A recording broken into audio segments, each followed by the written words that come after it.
Ang mabuting balita ng Panginoon, ayon kay San Marcos.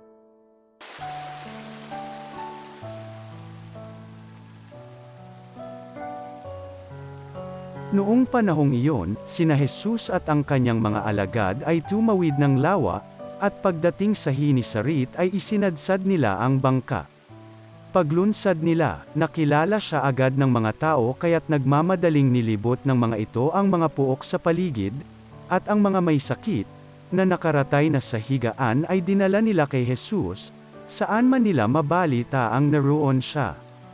At saan man siya dumating, maging sa nayon, lungsod, o kabukiran, ay dinadala sa liwasan ang mga may sakit, at isinasamo sa kanya na pahipuin sila kahit man lang sa palawit ng kanyang kasuutan. At lahat ng makahipo nito ay gumagaling.